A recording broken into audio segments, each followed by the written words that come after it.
Oui, alors bonjour Patrick. Bonjour, Alors, bonjour Xavier.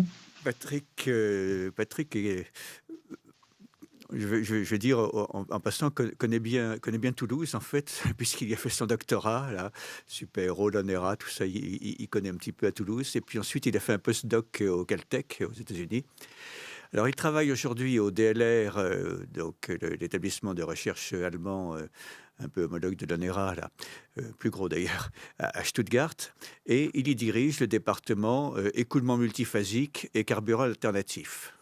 Voilà, alors bonjour Patrick, alors Guten Tag, à vous maintenant Guten pour nous, Tag, merci. à vous maintenant pour nous en dire plus sur l'industrialisation des SAF, comme on dit, et de l'hydrogène. Alors, je rappelle aux auditeurs qu'ils peuvent préparer leurs questions par écrit, que donc nous les prendrons ces questions à l'issue du deuxième exposé, donc de l'exposé de Patrick Leclerc. Voilà, je lui laisse la parole. Merci beaucoup pour cette introduction. Je vais commencer par souligner mon expérience internationale et y ajouter peut-être des excuses. Il se peut que durant mon exposé, j'utilise des mots franglais ou autres. Donc vraiment, je m'en excuse par ailleurs. Je vais quand même essayer de faire passer le message. Donc, avant de passer directement à l'aspect hydrogène, donc soit hydrogène sous forme gazeuse, sous forme liquéfiée ou transformé sous ce qu'on appelle ensuite en PTL ou en e-fuels, je vais moi aussi redonner un petit peu de chiffres et replacer tout ça dans la perspective de l'aviation commerciale, l'aviation en général. Euh, Revenir aussi sur certains aspects climatiques. Donc, ça a été très bien présenté par Xavier Buis. Ce matin aussi, il y a eu quelques aspects présentés par Valérie durant cette excellente présentation. Je vais juste apporter quelques précisions. Il y aura quelques planches en fait sur euh, la politique européenne et en particulier allemande vis-à-vis de l'hydrogène, comme expliquer un peu leur façon de voir la transition énergétique. Et après, je vais m'attarder plus longtemps sur les SAF, donc en anglais Sustainable Aviation Fuels, donc les carburants alternatifs et renouvelables et durables pour l'aviation.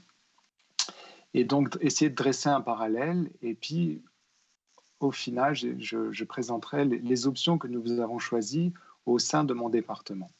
Voilà, donc la planche suivante, s'il vous plaît. Voilà, alors, donc je reviens sur certains chiffres qui caractérisent l'aviation aujourd'hui. Un chiffre énorme, 915 millions de tonnes de CO2 qui ont été émises dans l'atmosphère en 2019. C'est peu en comparaison des 38 milliards de tonnes que l'humanité a émises durant cette même année. Donc ça représente 2,4%. C'est peu, mais c'est en croissance par rapport à d'autres domaines. Et j'ajouterais aussi, c'est peut-être pas dans cette planche, mais il y a aussi un aspect émotionnel vis-à-vis de l'aviation. Et donc, c'est pas simplement les chiffres, mais on l'a vu récemment. Il y a aussi un aspect émotionnel. On a peut-être, étant donné que c'est plus pour le tourisme et, les, et peut-être moins des activités primordiales qu'on prend l'avion. Donc, c'est pas que les chiffres qui caractérisent la situation de l'aviation civile en général.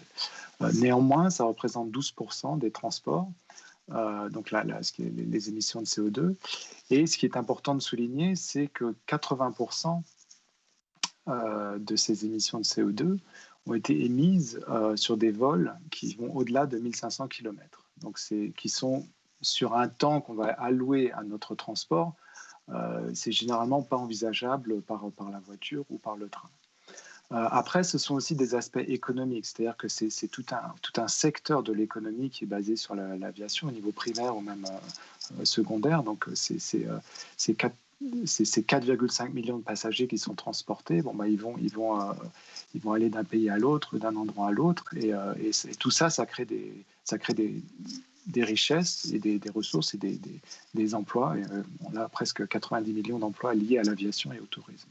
Donc, l'arrêter brusquement, c'est bien sûr pas envisageable. Par contre, transitionner vers, on va dire, une aviation décarbonée, c'est un peu ce qu'on cherche à faire.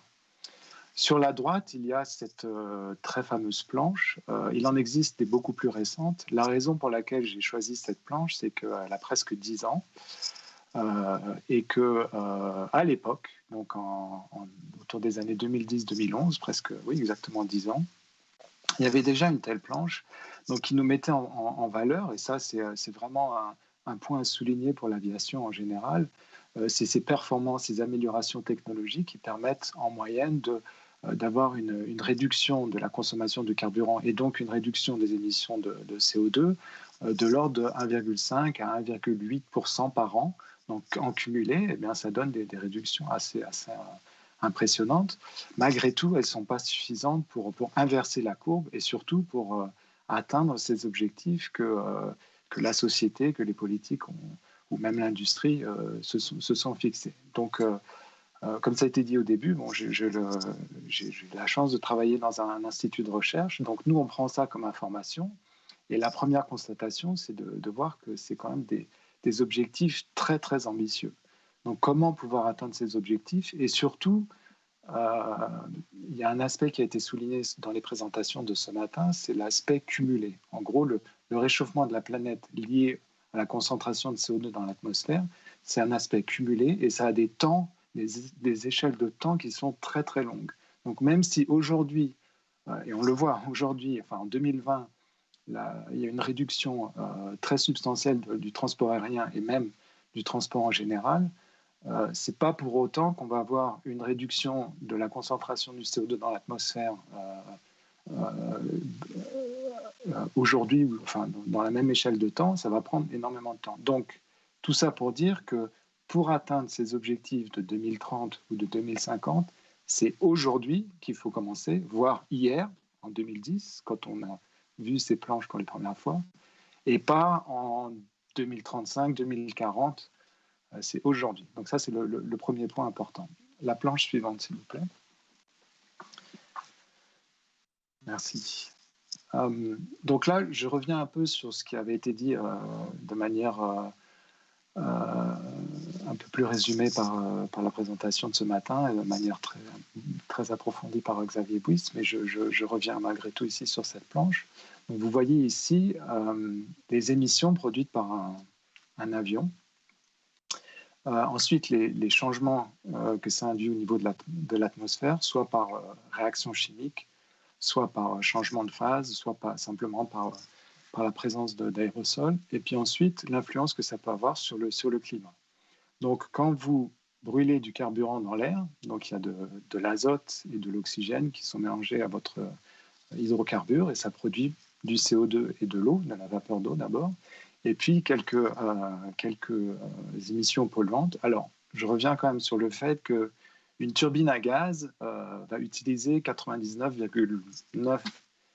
de 99,9% du carburant et le transformer en poussée. Donc, c'est quand même une machine thermique, une machine thermodynamique très, très efficace à transformer ce carburant.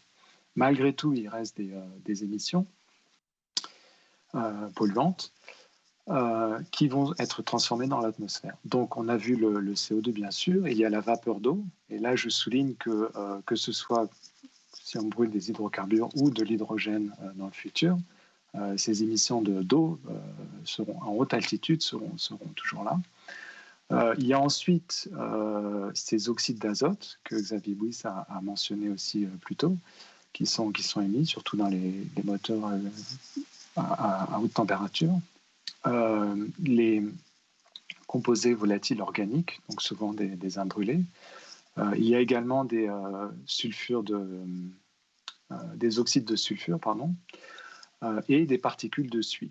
Donc, il y a certaines recombinaisons. Par exemple, on va pouvoir produire du méthane ou de l'ozone qui ont aussi un impact sur le climat. Et puis, il y a les particules. Donc, je vais juste m'attarder un tout petit peu sur ces particules parce qu'en fait, elles sont à l'origine des traînées de condensation que l'on voit. Et ces traînées de condensation ont un effet sur le climat. Alors, on tente de le quantifier, mais que ce soit, quelle que soit la valeur à la fin, en tout cas, il est là et c'est ça qui est important. Et il faut essayer aussi de le réduire. Et c'est le propre de l'aviation, c'est qu'en fait, il n'y a pas que les effets liés au CO2 sur l'aspect cycle de vie, il y a aussi les effets non CO2 tels qu'ils sont présentés sur cette planche, qui soient directs, qui induisent un réchauffement, ou indirects, qui vont modifier le bilan radiatif, soit en accumulant ces radiations qui viennent du Soleil, soit en évitant que les radiations de la Terre ne repartent vers l'espace. Donc voilà, c'est un peu en une planche tout ce qui peut se passer. Et donc, il appartient à l'aviation et à notre secteur de réduire ces deux facteurs qui vont modifier la température, à la fois les émissions de CO2, mais aussi les effets non CO2 qui ont un impact sur notre climat. La planche suivante, s'il vous plaît. Donc, voici la planche où c'est présenté de manière un peu plus quantitative, avec, pour certains de ces composants sur le forçage climatique, des barres d'erreur qui sont plus ou moins grosses. Et donc, il y a une grande partie de la recherche qui est dédiée à essayer de réduire l'erreur et de quantifier de manière plus précise ces différents termes qui contribuent au réchauffement climatique. Mais donc, on voit que la connaissance actuelle dit que les contributions non CO2 sont en fait supérieures aux contributions directes du CO2. Ça, c'était une étude de 2011. Et que donc, si on tient compte de ces contributions, eh bien, l'aviation civile a en gros un impact de 3,5% par rapport aux autres secteurs. Il est de 3,5% de notre activité sur le forçage climatique ou sur le bilan effectif radiatif. Voilà. La photo de droite, c'est un peu pour illustrer tous ces termes et ces différentes contributions. Vous voyez au niveau de l'Atlantique Nord la formation de nuages d'altitude qu'on appelle des cirrus. Et en fait, ces traînées de condensation, elles ont des durées de vie plus ou moins longues. Et donc, comment elles sont formées? Ces traînées de condensation sont en fait formées par la condensation de la vapeur qui est émise donc, par les moteurs sur des particules de suie, soit émises par l'aéronef qui se déplace, soit présentes déjà dans l'atmosphère. Il y a effectivement une très grande quantité de particules micrométriques dans l'atmosphère jusqu'à ces altitudes, qui peuvent être des sites de nucléation pour cette vapeur d'eau et qui vont donc générer ces traînées visibles sous certaines conditions de température et d'humidité.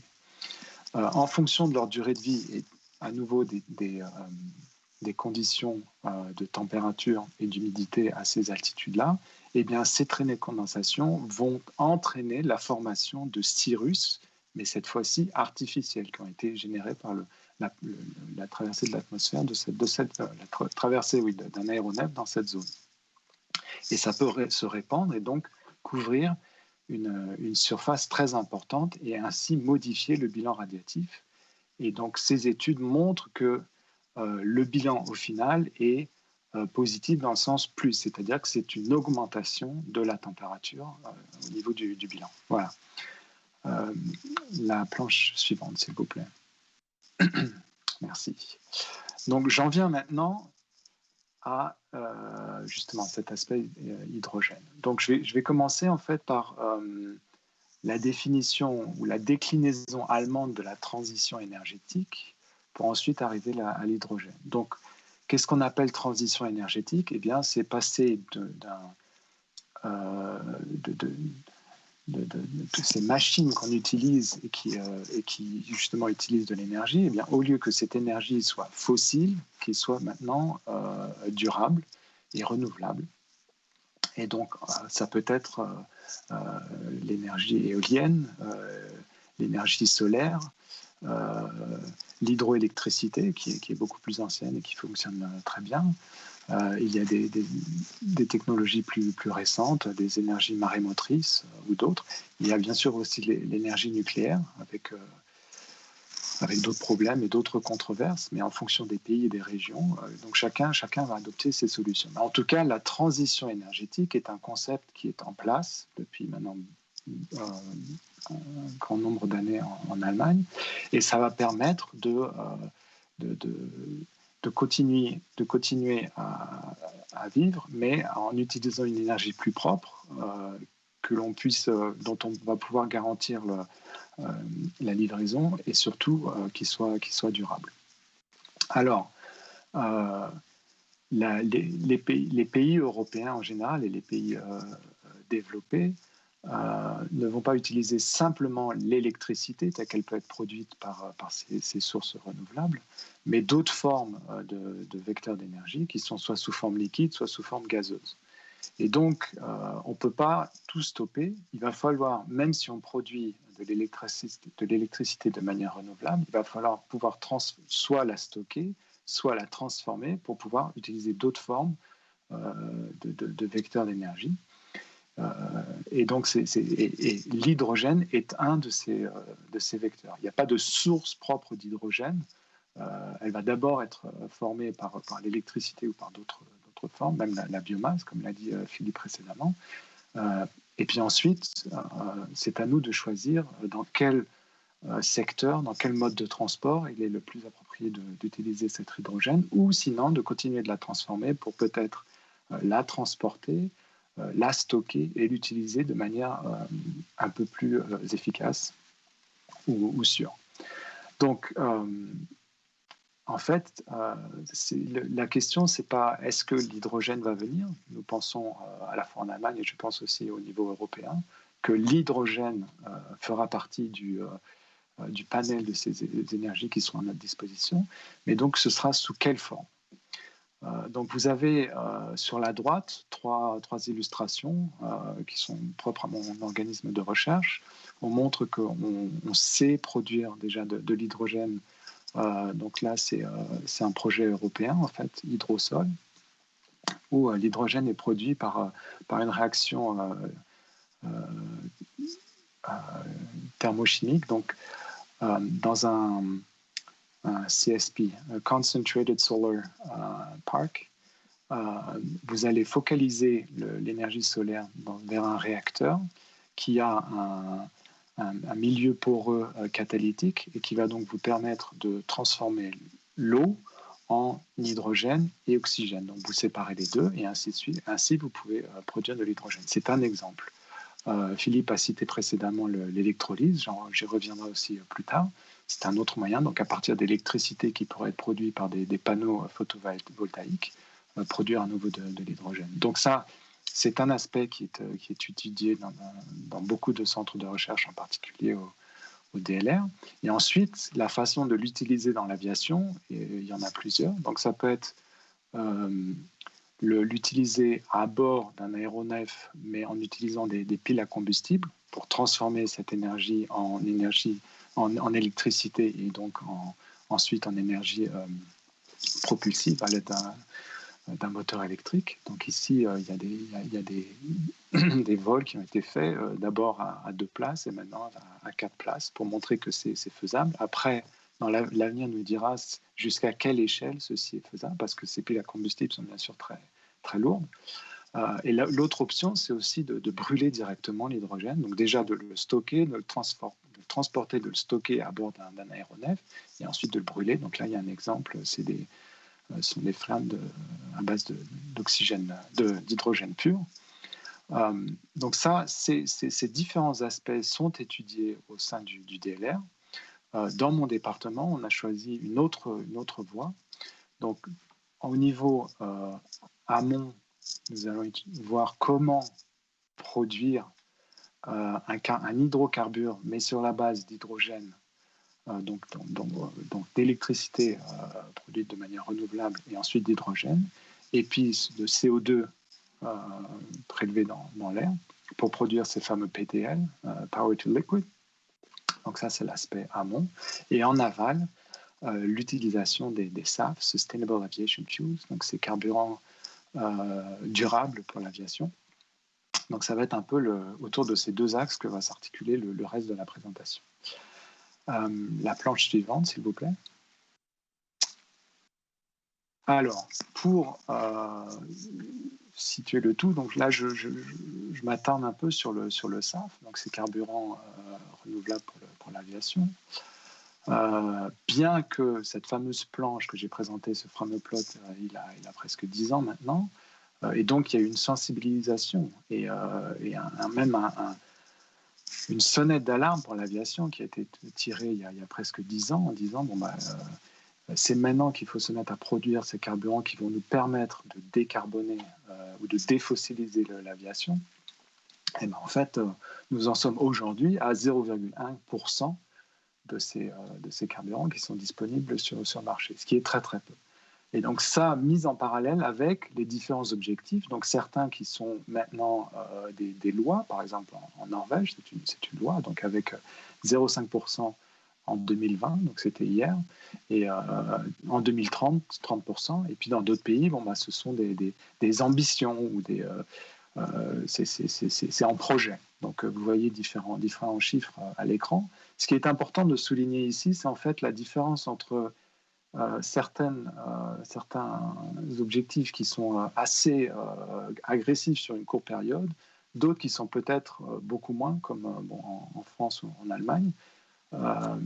Mais donc, tout ça pour dire que les objectifs agressifs vont peut-être permettre de respecter la courbe que j'ai présentée au début, mais ça reste très, très ambitieux.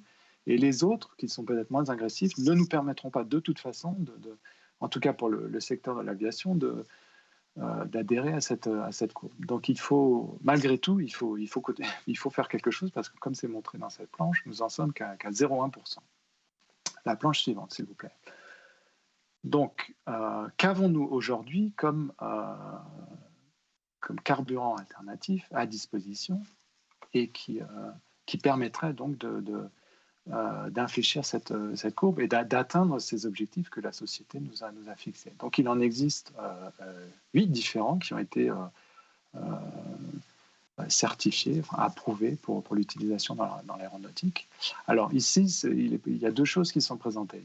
D'une part, l'aspect historique, c'est-à-dire qu'est-ce qu'on cherche à faire? On cherche à utiliser des technologies qui ont fait leur preuve, qui volent toujours, c'est-à-dire que la durée de vie d'un avion, d'un aéronef est assez longue et on ne peut pas changer comme ça du jour au lendemain l'ensemble de la flotte pour avoir cette fameuse impact qu'on attend. Donc il faut essayer de développer des carburants alternatifs qui, dans un premier temps, sont, comme disait Philippe précédemment, drop-in, donc ils peuvent s'intégrer dans les infrastructures, aussi bien à l'aéroport que les aéronefs.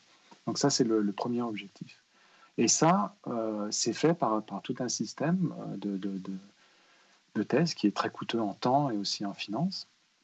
Mais pour respecter la règle numéro 1 qui est dans l'aéronautique, qui est la sécurité du vol. Donc ça permet de garantir que les carburants qui sont mis sur le marché n'ont aucun problème technique pour être embarqués et pouvoir propulser nos aéronefs. Donc il faut savoir que le jet à 1, le kérosène tel qu'on le connaît, c'est pas simplement un hydrocarbure qui est brûlé pour transformer cette énergie chimique en énergie mécanique. Ça permet ça sert aussi d'échangeur de chaleur.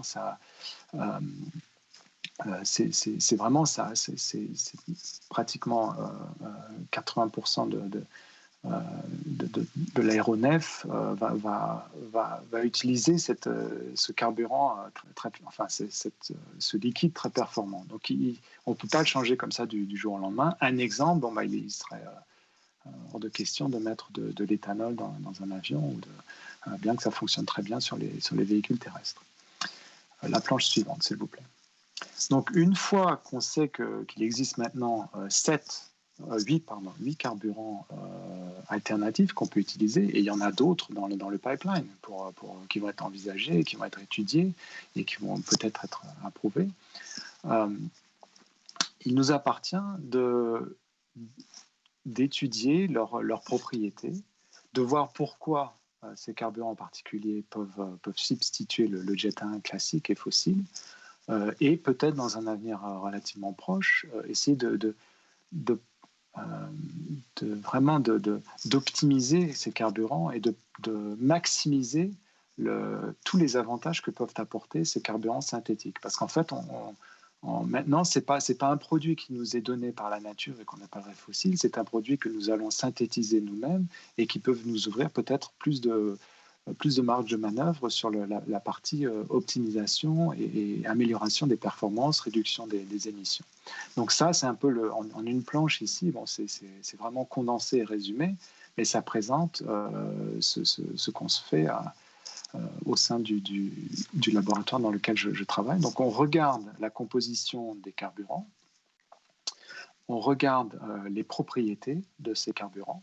Donc là, l'exemple, c'est le Jet A1, mais on regarde tous les 8. Il va y avoir des carburants qui sont issus d'huile végétale ou d'huile de récupération. Il va y avoir d'autres carburants, comme le disait Philippe, qui sont issus plutôt de matières premières telles que des sucres ou de la lignocellulose, donc les résidus de l'industrie forestière.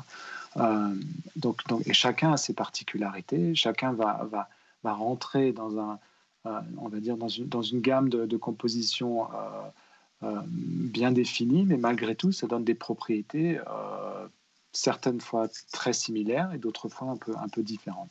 Donc, la première aspect, c'est sur les propriétés de cinétique chimique, parce qu'on souhaite que ça brûle de la même façon que le Jet A1. C'est ce qui est montré ici sur la planche. Donc, c'est le délai d'allumage.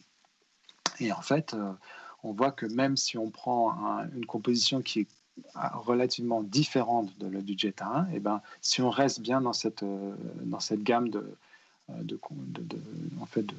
dans la courbe de distillation des produits pétroliers issus de la pétrochimie, si on reste dans le bon cut, la bonne gamme, et ben, on retrouve des propriétés cinétiques, on va dire globales, assez similaires. C'est quand on regarde dans le détail qu'on va voir des différences. Donc pour ça, on va utiliser des expériences assez fondamentales, ici en particulier un réacteur qui nous permet de regarder des espèces intermédiaires lors de la combustion du kérosène ou de ces carburants alternatifs. Et certaines de ces espèces qui sont précurseurs des suies dont je parlais précédemment. Donc rappelez-vous, les suies, déjà c'est nocif et ça... c'est pas ce que vous souhaitez dans votre environnement proche ou proche des aéroports. Mais en plus, à haute altitude, ce sont des sites d'une nucléation pour l'eau et ça va donc générer ces traits de condensation qui, en soi, ne sont pas dangereuses, mais modifient le bilan radiatif. Donc, on cherche à réduire ces suies et on voit qu'en fonction du carburant qu'on va étudier, eh bien, on peut réduire ces précurseurs. Donc, le benzène en est un, il y en a beaucoup d'autres. Et donc, on va chercher, bien sûr, à modifier la composition du carburant pour réduire ces précurseurs, pour ensuite réduire les suies. Voilà. Et donc, ça, on l'observe ensuite dans ces réacteurs, mais aussi dans des flammes, on va dire, génériques, et puis après, à haute pression dans des bancs d'essai, et puis ensuite, directement en altitude dans l'avion. Donc, la planche suivante, s'il vous plaît. Donc, c'est là où eh bien, j'ai eu la chance de participer à cette campagne de mesure et ce projet. Donc, il y a eu 2 campagnes au sein de ce projet, une en 2015 et une en 2018. Et durant cette campagne de mesure, ces 2 campagnes de mesure, nous avons brûlé différents carburants en comparaison avec un carburant de référence qui est le Jet A1. Et donc, certains de ces carburants étaient toujours fossiles, mais synthétiques. Et donc, ça nous permettait d'envisager différentes compositions. Donc, comme c'est un projet de recherche, bon, ce n'est pas la majorité des vols qui vont voler avec ces carburants toujours fossiles, mais ça nous permettait de regarder différentes compositions et de voir ce qu'on avait envisagé et prévu et modélisé en laboratoire si ça se retrouvait en réalité. Donc, au sol, lors de mesures au sol derrière un avion, et en vol, lors de mesures en vol derrière un avion, soit proche des gaz d'échappement qui sortent de l'avion, donc comme vous voyez là sur la photo, soit à plusieurs milles nautiques derrière l'avion, lorsque ces particules s'étaient déjà transformées en cristaux de glace. Donc, qu'est-ce qu'on a retiré de ces campagnes de mesure? Déjà, bon, ça nous a permis de mesurer différents carburants. Et surtout, ça permet de confirmer quelque chose qui avait déjà été vu auparavant, qui est que lorsqu'on réduit la quantité de composés aromatiques dans ces carburants, eh bien, on réduit par là même la production de suie. Donc c'est ce que je présentais précédemment. On va réduire la production de précurseurs de ces suies et donc au final, vraiment en vol, on voit une réduction assez significative de ces suies. Ensuite, on a vu que ce n'est pas linéaire, c'est-à-dire qu'il y a certains composés qui vont vraiment avoir un effet démultiplié sur la réduction de ces suies. Donc même s'ils sont peu concentrés dans le carburant d'origine, eh ben, le fait de les diminuer un petit peu va avoir un effet démultiplié sur la réduction des suies. Et c'est ce qu'on utilise justement pour essayer d'améliorer ces carburants. Ces carburants synthétiques n'ont plus de composés soufrés, donc il y a pratiquement plus d'émissions d'oxyde de soufre. Et enfin, nous avons vu le lien entre une réduction des émissions de suie et une réduction de la concentration de ces particules de glace dans les traînées de condensation. Donc ça veut dire qu'on va réduire l'effet sur le bilan radiatif. Donc c'est exactement ce qu'on veut.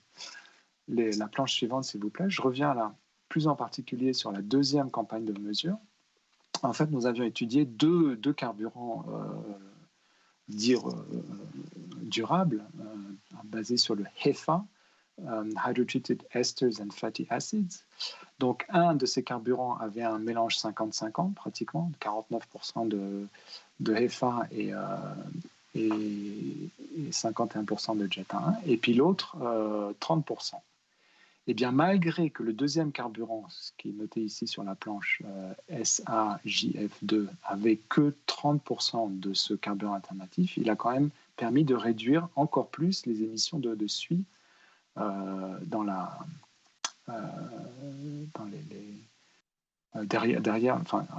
sortie du moteur avion. Qu'est-ce que ça veut dire? Ça veut dire qu'en designant la composition de ce carburant, on a permis de réduire ces émissions tout en restant dans un domaine, on va dire, raisonnable au niveau économique. Parce que ces carburants, malheureusement, sont beaucoup, beaucoup plus chers que le kérosène classique. Et donc, arriver à 50%, ce n'est pas encore possible pour beaucoup de compagnies aériennes. Par contre, 30%, c'est ce qui est réalisable. Par exemple, au départ de Los Angeles, certaines compagnies ont du 30%. Voilà. La planche suivante, s'il vous plaît. Donc, j'ai montré le lien entre les carburants et la production des suies, la production des suies à haute altitude et les traînées de condensation. Si on arrive à les réduire, on réduit donc l'impact climatique de l'aviation. Et donc, si on arrive en utilisant par exemple des carburants qui vont nous permettre de réduire à 80-90% les émissions de suie, ce qui est réalisable, eh bien, on va réduire le bilan radiatif. Et donc ici, c'est une simulation à l'échelle globale. Et le résultat qui est présenté à droite, c'est une variation relative. Donc relative à un scénario, on va dire, de référence, basé sur un Jet A1 de référence. Et bien, si on utilise un carburant qui va réduire jusqu'à 80% les émissions de suie, et ben, on va réduire aussi, en gros, de 80% la production de ces cristaux de glace. Et donc, au final, on aura une réduction d'en gros 500 milliwatts par mètre carré sur ce bilan radiatif. Donc, c'est ça qui est envisagé. Donc, ça, c'est faisable aujourd'hui avec des carburants qui peuvent être produits aujourd'hui. Donc, c'est une question de déploiement de ces carburants, de production et bien sûr aussi de financement. Donc, je crois qu'il est clair pour nous tous que le transport aérien et le voyage touristique dans le futur va sûrement être un peu plus cher, mais c'est pour justement réduire cet impact climatique de l'aviation. La planche suivante, s'il vous plaît. Donc, je vais revenir maintenant sur l'aspect hydrogène. Donc, on a vu des carburants classiques qui peuvent être mélangés jusqu'à 50%, c'est ce qui est autorisé aujourd'hui, et ça permet déjà une réduction assez substantielle de l'impact sur le climat que peut avoir l'aviation.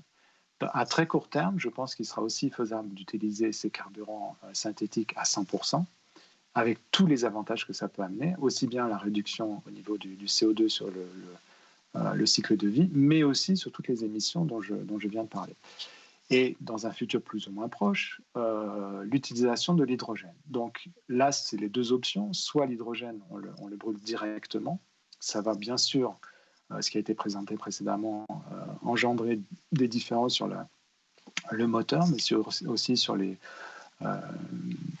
la forme ou la longueur de l'avion, ça dépend comment on l'envisage, mais pour pouvoir transporter ce carburant et voler avec, étant donné que euh, sa densité énergétique est bien différente, il va falloir en gros, si on le liquéfie, en gros 4 fois la taille des tanks actuels. Donc ça va certainement modifier tout ça. Et puis il y a beaucoup de questions qui se posent. Donc il y a beaucoup de projets actuels au sein aussi du DLR dans cette direction pour essayer justement de résoudre ces questions technologiques. Un exemple que je vais vous présenter, étant donné que je suis dans un institut de combustion, je vais vous présenter ça, quelques exemples au niveau combustion. La planche suivante, s'il vous plaît. Donc là, c'est si on envisage de brûler l'hydrogène directement, qu'est-ce que ça va induire? Donc, contrairement à, on va dire, quelque chose qui pourrait être envisagé dès aujourd'hui, qui est la production d'électricité par des turbines à gaz stationnaires, où je pense on pourrait utiliser de l'hydrogène pratiquement à 100%. Dans l'aéronautique, la gamme de poussée, donc de puissance qui est demandée, la gamme de performance de ces turbines à gaz est beaucoup plus étendue. Et ça demande encore un énorme effort au niveau recherche et développement pour arriver à créer ces moteurs qui permettraient de brûler l'hydrogène directement. On pense que c'est faisable, mais il faut faire attention à certaines choses. En particulier, donc, tout à gauche, vous avez un graphe qui vous montre, une fois de plus, le délai d'allumage, donc ignition delay time, ça s'appelle en anglais, de l'hydrogène, quand c'est mélangé à l'air. Et donc, on voit qu'il y a un comportement non linéaire. C'est-à-dire que, comme la plupart des autres carburants, quand on augmente la température, eh bien, on réduit ce délai d'allumage. Et quand on augmente la pression, dans un premier temps, jusqu'à 10-15 bars, on va augmenter un peu ce délai d'allumage. Mais après, brusquement, ça va réduire très fortement.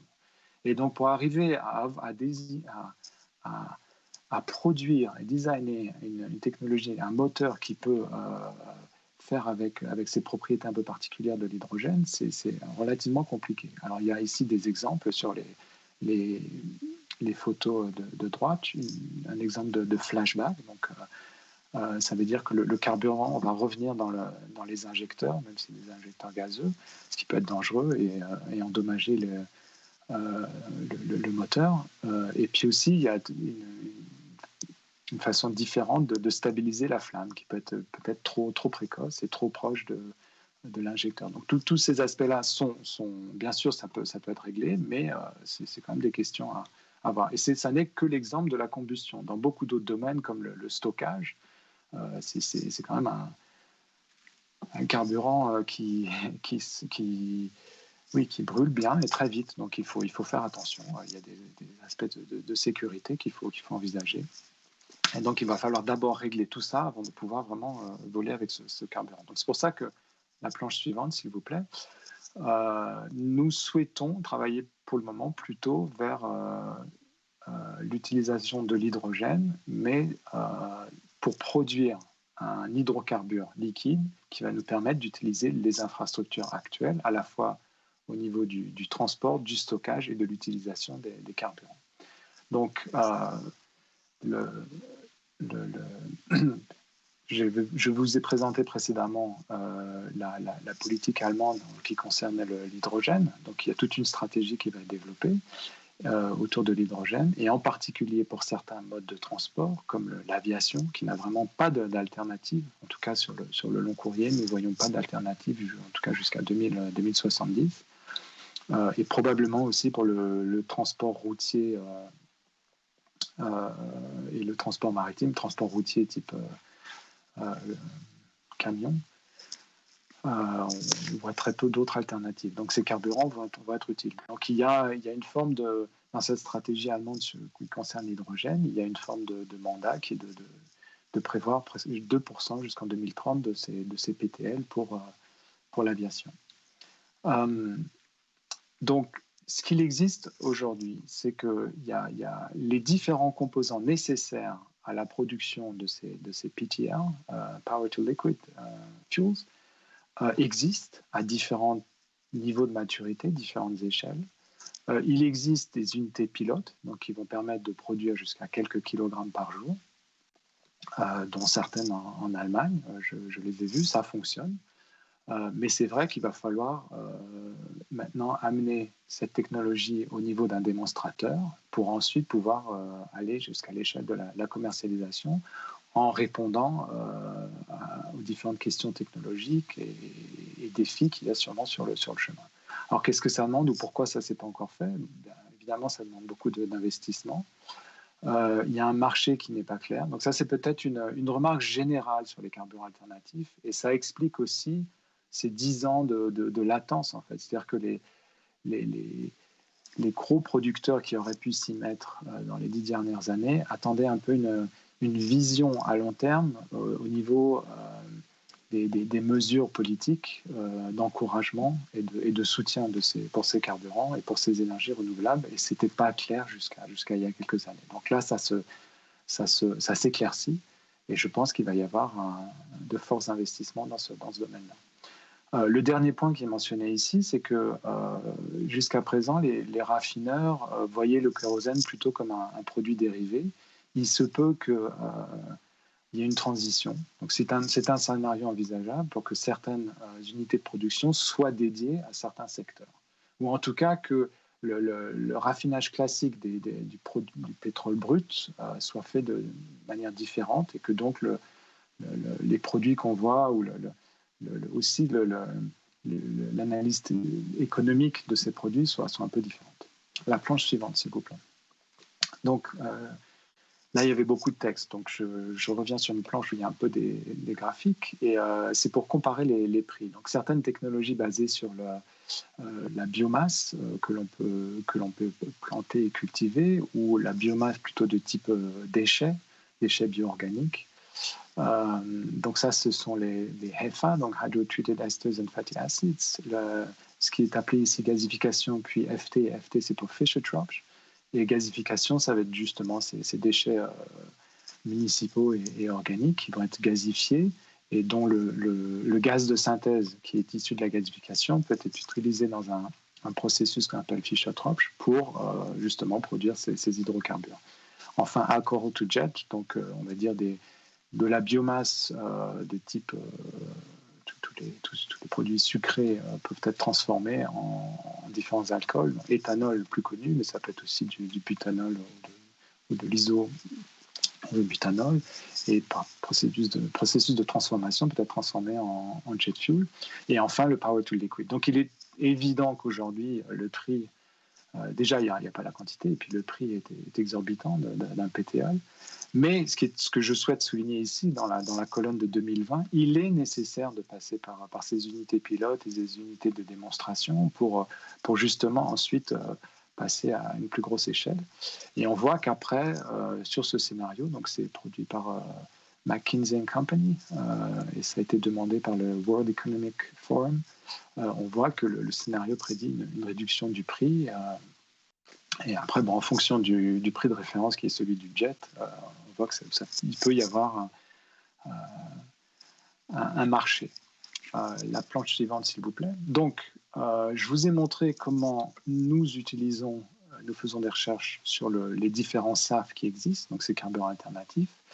Maintenant, ça, c'est ce que nous envisageons en tant que démonstrateur pour les PTL.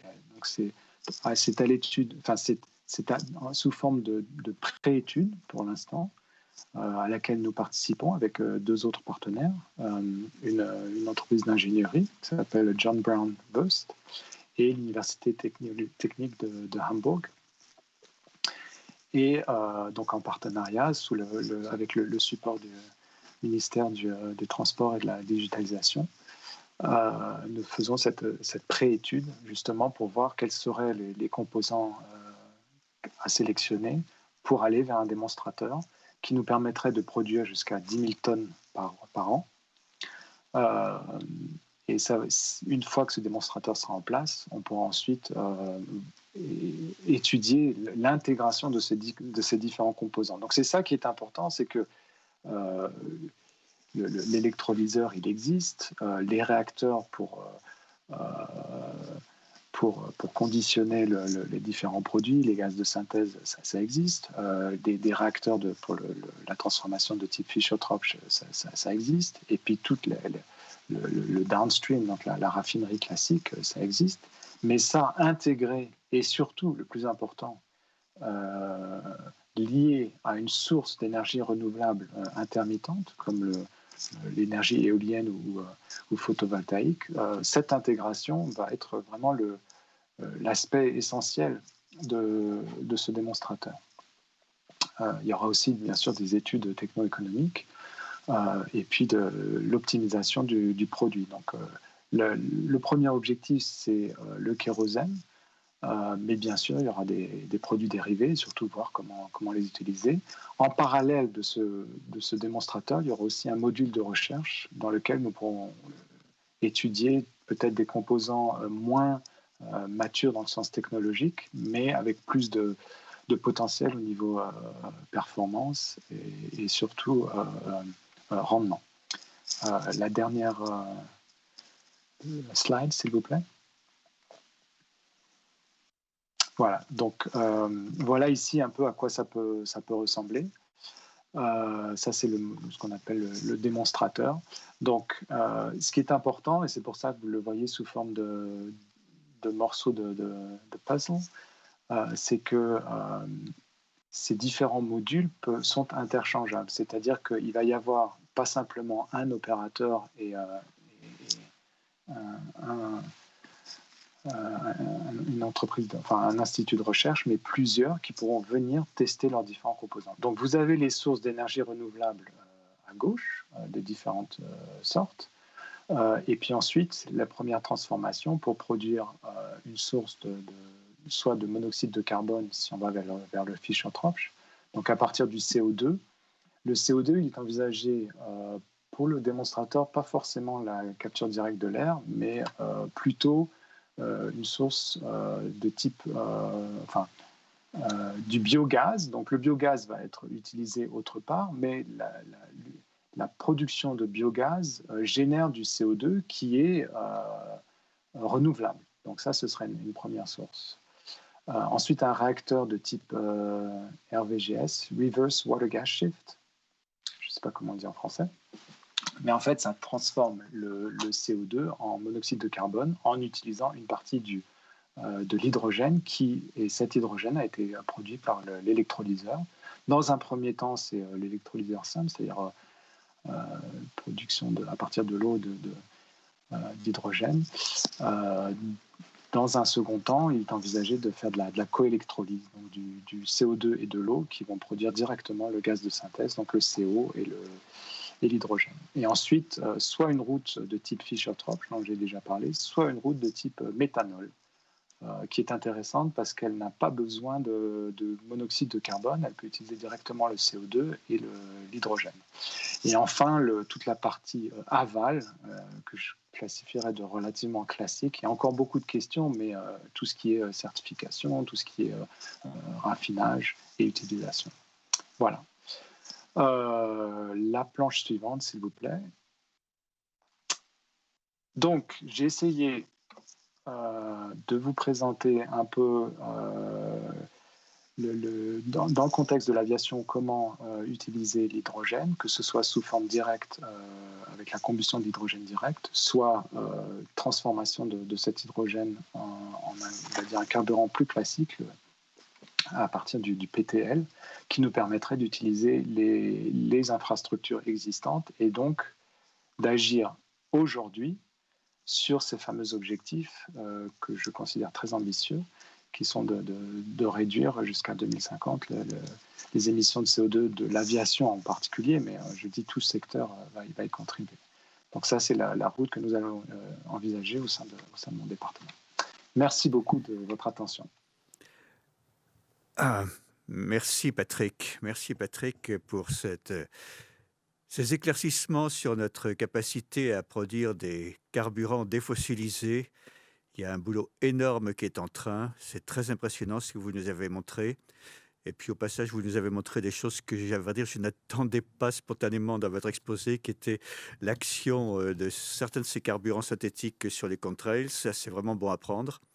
Donc c'est une nouvelle bien sympathique. Donc il y a du boulot, mais quand on parle au niveau de TRL, la Technology Readiness Level, c'est-à-dire est-ce qu'on est près de de l'utilisation industrielle ou pas. On est haut finalement là-dedans. On est vers quel numéro? Vers 6, 7?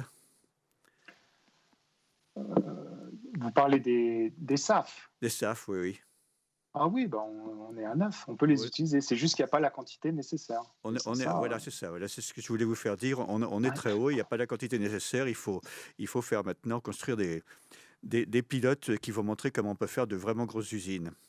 Bon, alors, nous avons, nos auditeurs nous ont envoyé pas mal de questions pour vous et puis pour Philippe, qui est toujours, qui va nous retrouver en ligne dans un instant. Donc, je vais vous poser les questions à tous les deux. Donc,